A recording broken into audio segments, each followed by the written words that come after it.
ભાજપ પ્રદેશ અધ્યક્ષની વરણી થયા બાદ હવે ગુજરાતમાં મંત્રીમંડળના વિસ્તરણની તૈયારીઓ ચાલી રહી છે। કોઈ પણ સમયે ગુજરાતના મંત્રીમંડળમાં ફેરફાર થઈ શકે છે।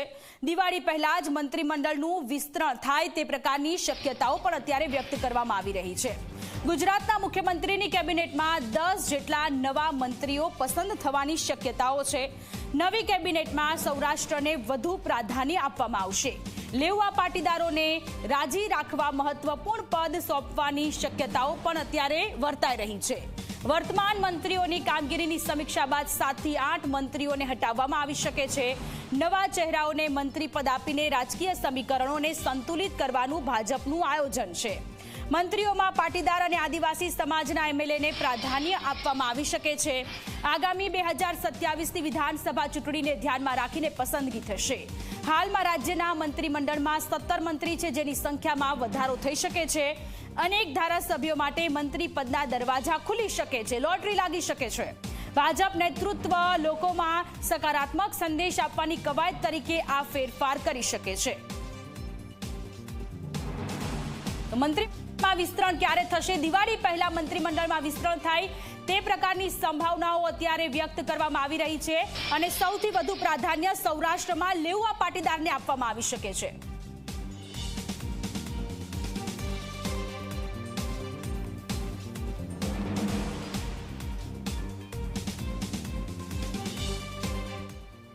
તો ગુજરાતમાં મંત્રીમંડળનું વિસ્તરણ ક્યારે થશે? છેલ્લા ઘણા સમયથી આ ચર્ચાઓ ચાલી રહી છે અને વધુ વિગતોની સાથે આપણી સાથે સંવાદદાતા હિતલ ગાંધીનગરથી લાઈવ જોડાયેલા છે। હિતલ, સવાલ એટલા માટે થઈ રહ્યો છે કારણ કે મંત્રીમંડળના વિસ્તરણની જે ચર્ચાઓ છે એ છેલ્લા ઘણા લાંબા સમયથી ચાલી રહી છે। પ્રદેશ પ્રમુખ કોણ બનશે એ કોકડું ગુંચવાયેલું હતું, એ હવે ક્લિયર થઈ ગયું છે। સૌથી વધારે શક્યતાઓ એ છે કે સૌરાષ્ટ્રમાં લેવા પાટીદાર છે કે એમને વધારે પ્રાધાન્ય આપવામાં આવી શકે છે। શું હોઈ શકે છે નવી રણનીતિ?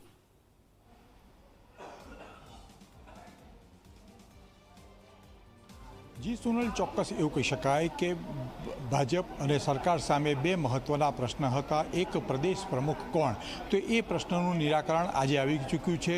જગદીશ વિશ્વકર્મા છે એ ભાજપના નવા પ્રદેશ અધ્યક્ષ બની ચૂક્યા છે।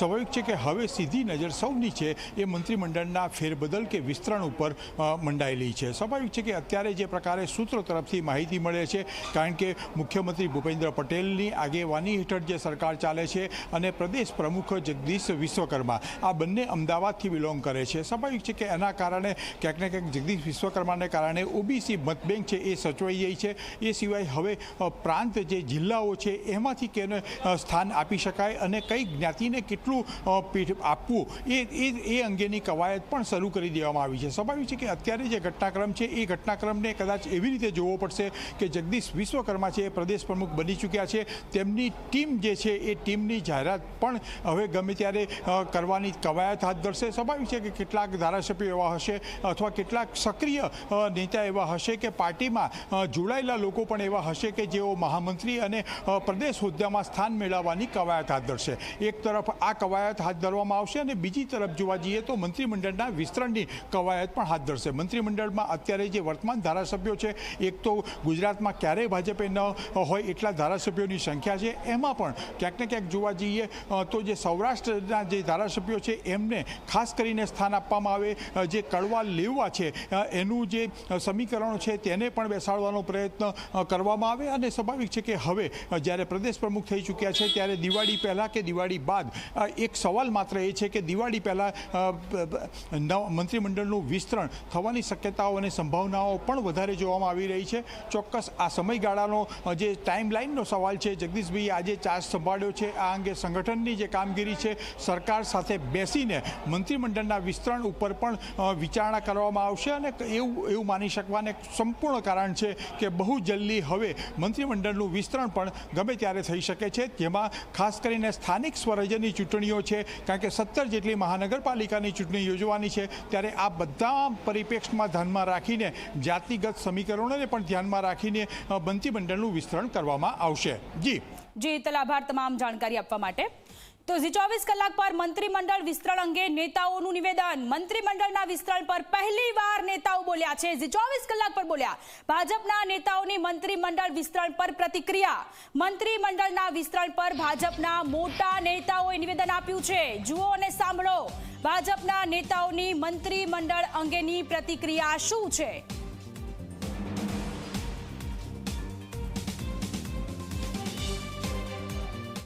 મંત્રીમંડળમાં ફેરફારની પણ ચર્ચાને અવકાશ ચાલુ થયો છે. તમે શું માનો છો?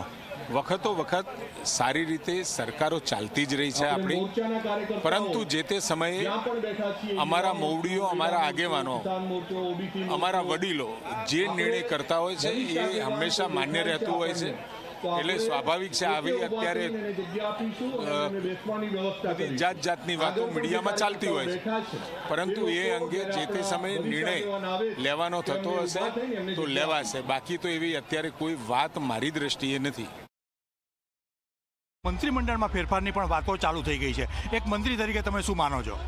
જો ભારતીય જનતા પાર્ટીના અમે કાર્યકર્તા છીએ. ભારતીય જનતા પાર્ટી સરકાર એ દરેક વિષયો એ જ્યારે નક્કી થશે ત્યારે બધાને જ જાણકારી મળશે. અમે સૌ લોકોને જે જવાબદારી આપી છે એ જવાબદારીનું કામગીરી કરવાની એ અમારી જવાબદારી છે. એટલે હમણાં તો જે જવાબદારી છે એમાં જ સૌ લોકો કામે લાગેલા છે.